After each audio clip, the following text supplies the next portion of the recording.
Episode 23 start होता है और हम इन दोनों को देखते हैं जो कि आर्ट गैलरी कंस्ट्रक्शन साइट पर आए होते हैं। यहाँ गुचुंग जियोनिंग को कहता है कि तुम वर्कर्स के साथ काफ़ी ज़्यादा क्लोज हो चुकी हो, जिस पर जियोनिंग कहती है कि हाँ, मैं अक्सर ही यहाँ आया करती हूँ बिकॉज ये मेरा पहला प्रोजेक्ट है और उसमें मैंने काफ़ी कुछ सीखा है और ये सब सिर्फ आपकी वजह से हुआ है। जिसके बाद ये दोनों यहाँ से जाने लगते हैं। जियोनिंग उसे पूछती है कि क्या आज आप ओवर टाइम नहीं करने वाले, जिस पर गुचुंग ना कह देता है। ये सुनकर जियोनिंग काफ़ी खुश हो जाती है और कहती है कि काम के बाद आप मेरे बॉस नहीं, आप मेरे बॉयफ्रेंड हो। इसी बीच जियोनिंग उसके हार्ट को टच करने लगती है, लेकिन तभी वो उससे पीछे हट जाती है बिकॉज उसे डर था कि कहीं गुचुंग उसे करंट न मार दे। तब गुचुंग उसे बताता है कि मैं हमेशा करंट नहीं मारता, लेकिन जब मेरी हार्ट बीट फास्ट हो जाती है तब मेरे अंदर करंट आ जाता है। इस पर जियोनिंग कहती है कि मैं जब आपके करीब आती हूँ तो आपकी हार्ट बीट फास्ट हो जाती है, इसीलिए मैं आपके करीब नहीं आऊँगी। खैर, आगे ये दोनों खाना खाने के लिए एक रेस्टोरेंट में पहुंचते हैं। अब यहाँ जियोनिंग गुचुंग को पूछती है कि आपने 10 सालों में किसी को भी डेट नहीं किया, तो फिर आपको रिलेशनशिप के बारे में इतना कुछ कैसे पता। जिस पर गुचुंग कहता है कि मुझे इसके बारे में नेट से पता चला है।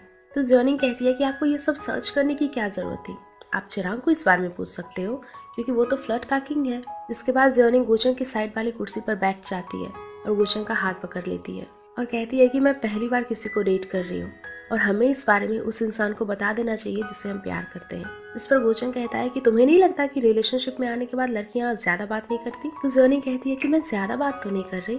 तो गुचुंग कहता है कि तुम्हारे बात का स्टार्टिंग पॉइंट काफी ज्यादा है, शायद इसीलिए मुझे ऐसा लगा। खैर, आगे ये दोनों जियोनिंग के घर के बाहर पहुंच जाते हैं। जियोनिंग कहती है कि आज का दिन भी चला गया और कल आप फिर से मेरे बॉस बन जाओगे। मैंने कभी नहीं सोचा था कि ऑफिस रोमांस ऐसा होगा। इस बीच यहाँ आंटी आ जाती है और पूछती है कि तुम यहाँ बाहर क्या कर रहे हो। तो जियोनिंग कहती है कि मैं लेट हो गई इसलिए बॉस मुझे छोड़ने आए हैं। तब आंटी गुचुंग को खाना खाकर जाने के लिए कहती है, लेकिन गुचुंग उससे मना कर देता है कि मैंने खाना खा लिया है। इसी बीच आंटी बातों में घुमा फिरा कर उसका नंबर ले लेती है।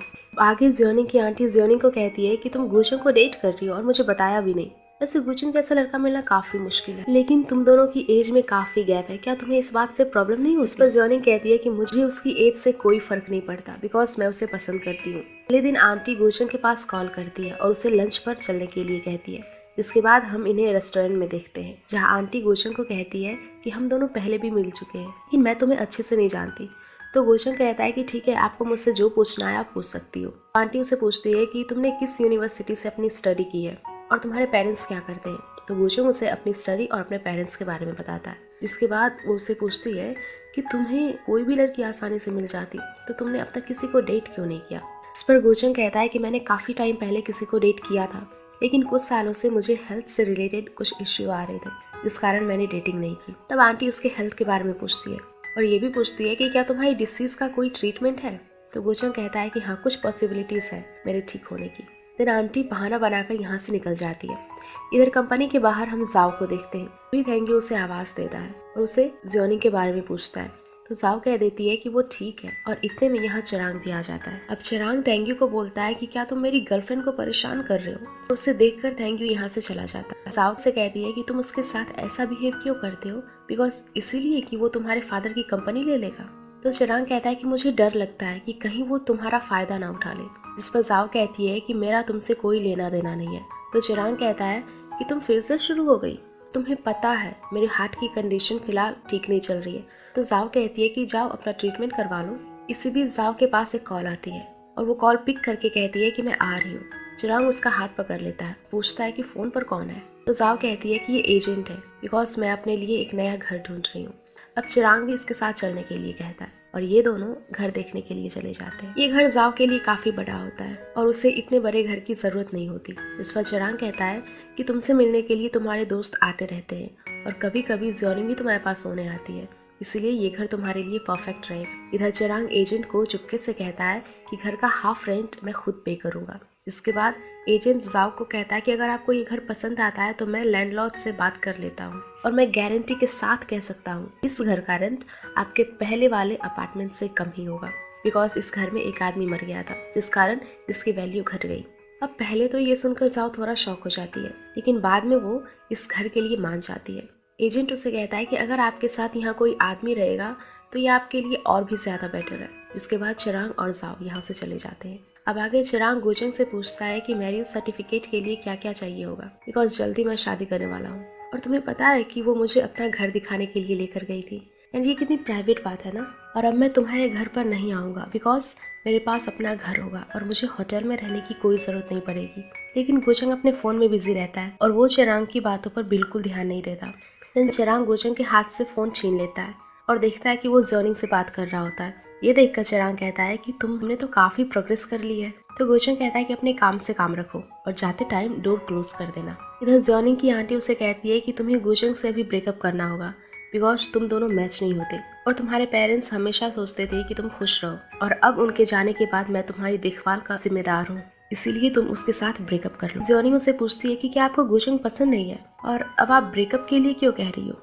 तो आंटी उसे कहती है कि क्या तुम्हें उसकी हार्ट कंडीशन के बारे में नहीं पता। जिस पर जॉनी कहती है क्या उसने आपको सब कुछ बता दिया। इस पर आंटी हाँ कह देती है। दरअसल जर्निंग सोच रही होती है कि शायद गोचंग ने आंटी को अपने हार्ट के बारे में बता दिया, लेकिन असल में आंटी किसी और ही डिसीज के बारे में बात कर रही थी।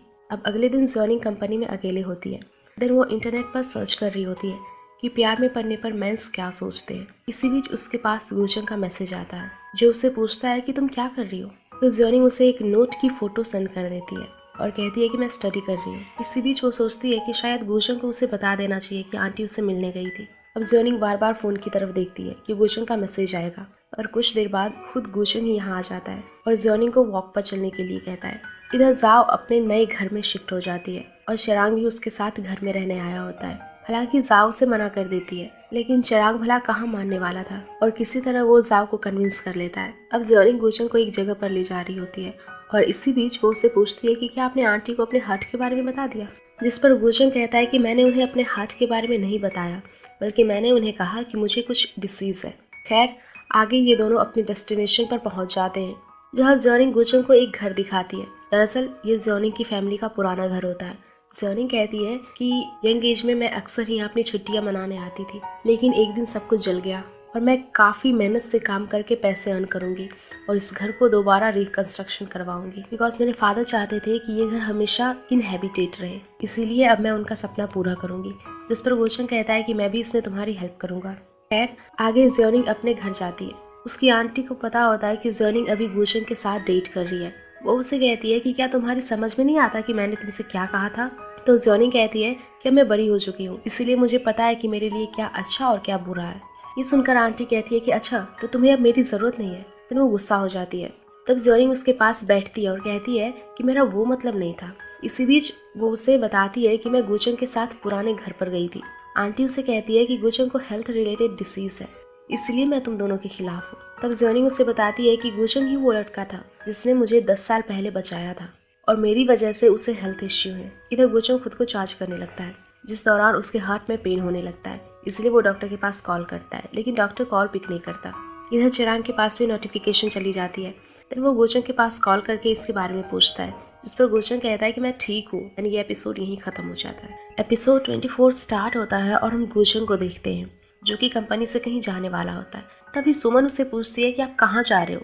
तो गोचंग बताता है कि मेरे पेरेंट्स आए हुए हैं, इसलिए मुझे उनके साथ खाना खाने जाना है। जिस पर सुमन कहती है कि क्या मैं भी आपके साथ चलूं, बिकॉज हर बार मैं ही उन्हें एयरपोर्ट से पिक करने जाती हूँ। लेकिन गोचंग उसे मना कर देता है और जर्निंग को लेकर यहाँ से चला जाता है। एंड ये देखकर सुमन को काफ़ी बुरा लगता है। तभी सुमन के से उस होटल के बारे में पूछती है जिसमें गोचंग के पेरेंट्स रुके हुए थे, बिकॉज मैं उनके लिए कुछ गिफ्ट लेकर आई हूँ जो मुझे उन्हें देना। इधर जर्निंग गोचंग को कहती है कि शायद आपके पेरेंट्स से इतनी जल्दी मिलना ठीक नहीं है। तो गोचंग कहता है कि तुम खुद पर इतना प्रेशर मत डालो, हम पहले आर्ट गैलरी जाएंगे एंड फिर पेरेंट्स से मिलने जाएंगे। इधर सुमन होटल में पहुंच चुकी थी। वो गोचंग के फादर को कहती है कि मैं आपके लिए गिफ्ट्स लेकर आई हूँ एंड मुझे माफ़ कर देना बिकॉज काम में बिजी होने के कारण मैं इस बार आपको एयरपोर्ट से लेने नहीं आ सकी। जिस पर गोचंग का फादर कहता है कि कोई बात नहीं, वैसे भी यंग लोगों को अपने काम पर ज़्यादा फोकस करना चाहिए। सुमन इन्हें पूछती है कि इस बार आप कितने दिन रुकने वाले हो। जिस पर गोचंग का फादर कहता है कि हम तो सिर्फ गोचंग से मिलने आए हैं और उसने हमारे लिए एक रेस्टोरेंट में रिजर्वेशन भी अरेंज किया हुआ है। जिसके बाद ये तीनों रेस्टोरेंट की ओर निकल जाते हैं।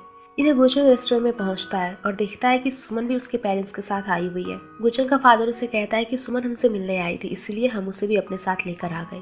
खैर आगे ये सभी डिनर के लिए बैठ जाते हैं जहाँ सुमन पेरेंट्स के साथ बात कर रही होती है, जिस कारण जर्निंग को बात करने का मौका नहीं मिलता।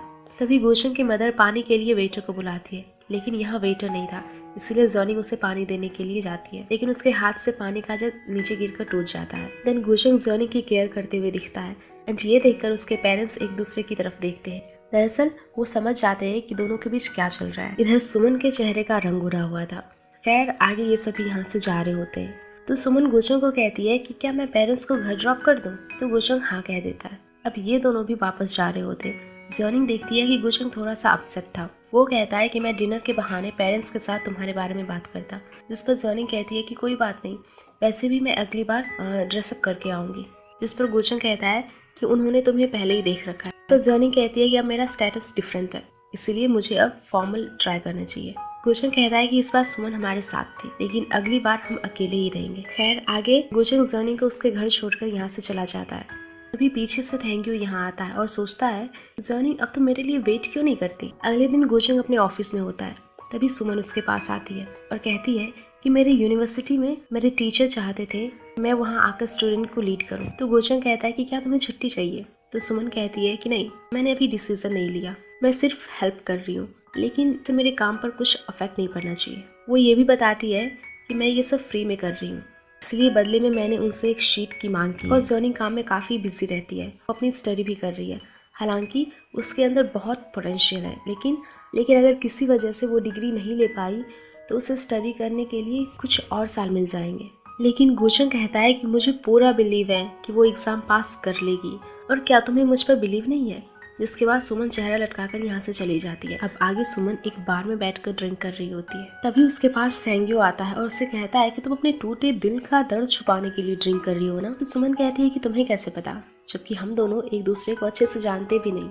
इस पर थैंक-यू कहता है मुझे जानने की जरूरत भी नहीं है। तो सुमन कहती है कि क्या मेरी फीलिंग्स को समझना इतना ईजी है? गुशंग कहता है कि हाँ, बिकॉज तुम्हारी आंखों में गुशंग को लेकर फीलिंग दिखती है और मुझे लगता है कि शायद वो तुमसे शादी नहीं करेगा। तो सुमन कहती है कि तुम कहना क्या चाहते हो? तब थैंक-यू कहता है कि तुम दोनों एक ही कंपनी में काम करते हो और तुम हर चीज़ के बारे में जानती हो, लेकिन फिर भी तुम दोनों के बीच प्यार वाली फीलिंग नहीं है। जिस पर सुमन कहती है कि मैंने काफ़ी कोशिश की, लेकिन मैं तो ज्योनिंग से भी वर्स हूँ। वैसे भी तुम ये बात क्यों कर रहे हो, बिकॉज तुम तो खुद हारे हुए हो। तब थैंक-यू कहता है कि हम दोनों के बीच डिफरेंस है, बिकॉज मैं ज्योनिंग के साथ पला बढ़ा हूँ, लेकिन हम दोनों की फ्रेंडशिप कभी प्यार की तरफ बढ़ ही नहीं पाई। और वैसे भी मैंने ज्योनिंग को कुछ नहीं दिया, लेकिन तुमने तो गुशंग को अपनी पूरी दुनिया दे दी। तो सुमन कहती है कि मैं तुम्हारी तरह कायर नहीं हूँ, मैंने कम से कम कोशिश तो की। इस पर थैंक-यू पूछता है कि क्या गुशंग ही तुम्हारी खुशी है? तो सुमन हाँ कह देती है। तब थैंक-यू कहता है कि देखो हमारे बीच यही डिफरेंस है, मैं खुद को खुश रखने के लिए किसी का यूज नहीं करता, मेरा हर एक स्टेप मेरे गोल को पूरा करता है, इसलिए मैं विनर हूँ। और तुम्हारा गोल तो गुशंग था, तुम उससे विन नहीं कर पाई, इसलिए तुम लूजर हो। खैर आगे थैंक-यू और सुमन को काफी चिढ़ाने लगता है और यहाँ से चला जाता है। सुमन काफी ड्रिंक कर चुकी थी, जिसके बाद वो थैंक-यू की बातों को याद करते हुए ड्रंक हालत में गुशंग के घर जाती है। गुशंग डोर ओपन करता है तो सुमन गुशंग को हक कर लेती है, जिसके बाद गुशंग उसे बैठकर पानी देता है। और अब सुमन उसे कहती है कि मैं ये सारा नाटक बंद करना चाहती हूँ, बिकॉज मुझे पता है मेरे दिल में क्या है, और अब मैं इस हद तक पहुँच गई हूँ कि अगर मैंने तुम्हें ये सब नहीं बताया तो मेरा दम घुटने लगेगा। एंड फाइनली वो उससे कह देती है कि मैं तुम्हें लाइक करती हूँ। ये सुनकर गुशंग कहता है कि तुमने काफ़ी ड्रिंक कर ली है, इसलिए तुम घर जाओ। जिस पर सुमन कहती है कि तुम इतने सालों में ये सब समझ नहीं पाए। तो गुशंग कहता है कि हम दोनों पार्टनर्स और सिर्फ अच्छे फ्रेंड्स हैं। इसके बाद सुमन कहती है कि जब से मैंने कंपनी को ज्वाइन किया है उसी दिन से मैंने अपने डेस्क को आपके ऑफिस के अपोजिट रखा, ताकि मैं हर दिन तुम्हें देख सकूं और तुम्हें जिस चीज़ की ज़रूरत पड़े मैं तुरंत तुम्हें वो प्रोवाइड करूं। एंड मैं आपकी असिस्टेंट बार बार चेंज करती थी, क्योंकि मुझे लगता था कि वो आपकी देखभाल नहीं कर पाएगी। मेरे लिए तुम मेरे काम से भी ज़्यादा इम्पोर्टेंट हो। क्या ये बात तुम्हें फील नहीं होती? तो गुशंग कहता है कि मैं तुम्हें अपना पार्टनर और सिर्फ अच्छा दोस्त मानता हूँ। इस पर सुमन कहती है कि मैं दोस्त बनकर नहीं रहना चाहती, और क्या हम एक स्टेप आगे नहीं बढ़ सकते? इस पर गुशंग कहता है कि अगर मैंने कुछ ऐसा किया जिससे तुम्हें ये गलत आइडिया आया तो मैं तुम्हें माफ़ी मांगता हूँ। अब सुमन गुशंग से आंसर मांगती है, तो गुशंग कहता है कि मेरे पास कोई आंसर नहीं है, बिकॉज कुछ हुआ ही नहीं है, इसीलिए तुम्हें घर जाकर सो जाना चाहिए। ये सुनकर सुमन चिल्लाने लगती है कि तुम मुझे पसंद करते हो या नहीं।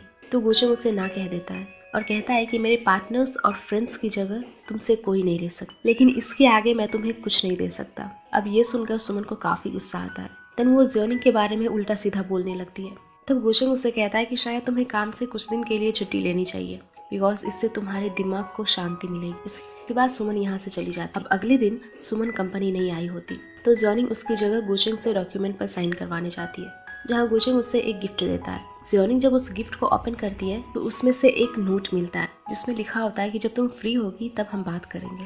खैर आगे ज्योनिंग गुचेंग की मदर से मिलने जाती है जो कि एक लेक के किनारे खड़ी हुई थी। वो ज्योनिंग को बताती है कि इस जगह मैंने और मेरे हस्बैंड ने पहली बार डेट की थी, जिसके बाद वो उससे कहती है कि मुझे तुम बहुत पसंद हो।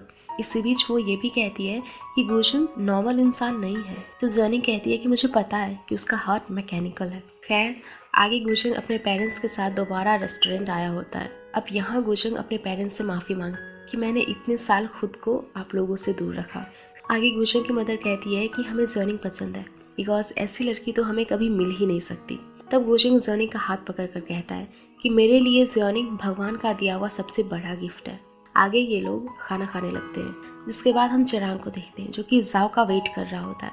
तभी जाओ आती है लेकिन वो काफी थकी हुई थी और उसे सर्दी भी लग गई थी, इसलिए चिरांग उसे दवाई देता है। तो जाओ कहती है कि कितना अच्छा लगता है ना जब कोई हमारे लिए घर पर वेट करता है। तो चिरांग कहता है कि मैं तो इससे भी ज्यादा वेट कर सकता हूँ। खैर आगे जाओ चिरांग के पास एक एग्रीमेंट लेकर जाती है जिस पर वो साइन करने के लिए कहती है। इस लेटर पर लिखा होता है कि चाहे मैं सही हूँ या गलत, तुम्हें मेरी बात माननी होगी। फाइट के दौरान तुम उठ कर नहीं जा सकते और तुम्हें अपना फोन कभी ऑफ नहीं करना होगा। जाओ से पूछती है कि क्या तुम मेरे कंडीशन को एक्सेप्ट करते हो। तो चिरांग कहता है कि क्या मैं एक कंडीशन और ऐड कर सकता हूँ कि तुम फाइट के दौरान इंजर्ड नहीं करोगी। अब चिरांग साइन करने के लिए मान जाता है एंड तभी जाओ से पूछती है कि क्या तुम्हें 5th कंडीशन भी मंजूर है।